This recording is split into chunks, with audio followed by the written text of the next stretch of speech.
दोस्तों, आर्द्रा नक्षत्र जो है वो राहु देव का नक्षत्र है। आर्द्रा नक्षत्र भी बहुत खराब ही नक्षत्र है। हालांकि राहु देव का, राहु एक ऑब्सेसिव एनर्जी है, एक मटेरियलिस्टिक प्लैनेट है। आर्द्रा नक्षत्र में कोई भी प्लैनेट्स आपको बहुत बड़ी वेल्थ से ब्लेस कर सकते हैं ऑल ऑफ ए सडन, अगर इसका कनेक्शन कहीं वेल्थ से बन रहा है, या राहु कहीं दूसरे घर में बैठा है, पंचम में बैठा है, 11वें में बैठा है, तो आपको वेल्थ मिल सकती है। लेकिन ये नक्षत्र बहुत खराब है, ये तूफान का नक्षत्र है। इसकी देवी रुद्रा है। Rudra is a goddess of storm. तो जब भी कोई प्लैनेट आर्द्रा में होता है तो उसके बुरे रिजल्ट मिलते हैं। अब देखिए, आर्द्रा नक्षत्र में अगर सूर्य, चंद्र और मंगल या गुरु ये बैठ जाएं तो हमें ज़्यादा खराब रिजल्ट्स मिलते हैं। अगर आर्द्रा में बुध बैठ जाए, शुक्र बैठ जाए या शनि बैठ जाए तो हमें उतने खराब रिजल्ट्स नहीं मिलते। लेकिन फिर भी हम ये नहीं कह सकते कि खराब रिजल्ट्स बिल्कुल नहीं मिलेंगे, मिलेंगे तब भी, लेकिन उतने ज़्यादा सीवियर नहीं होंगे जितने कि सूर्य, चंद्र और मंगल और गुरु के बैठने से मिलते हैं।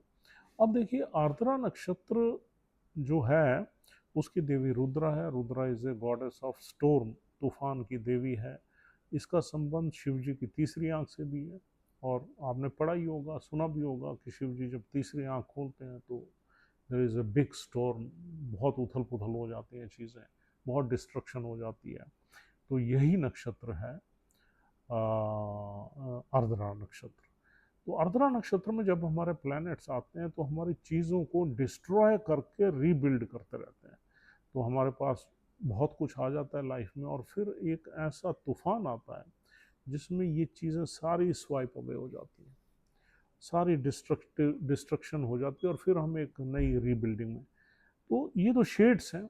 ऐसा नहीं है कि आप सारा पैसा आपका ख़राब हो सकता है, ख़त्म हो सकता है, लेकिन हाँ, आपकी जो वेल्थ है या जो भी पैसा है या जो भी चीज़ें हैं जो उस घर से निकल के आ रही हैं, जिस घर में आर्द्रा नक्षत्र में प्लैनेट्स बैठे हैं, वहाँ से आप देखोगे कई बार हमें कई तरह की प्रॉब्लम्स आई, हमारी चीज़ें डिस्ट्रॉय हो गई। चाहे वो रिलेशंस हैं, चाहे वो पैसा है, चाहे वो जॉब है, चाहे वो लव लाइफ है, चाहे वो दूसरी चीज़ें हैं, वो ख़त्म हो गई और फिर एक नई बिगनिंग हुई और फिर नई शुरुआत हो गई। तो ये सीसा वाली गेम चलती रहती है आर्द्रा नक्षत्र में, चीज़ों का खराब होना और बनना, दोबारा रीबिल्ड होना। तो आर्द्रा नक्षत्र में 2 से ज़्यादा प्लैनेट्स नहीं होने चाहिए। अगर हैं तो आपको राहु के उपाय करने चाहिए और रुद्र मंत्र का जाप करना चाहिए। Thank you.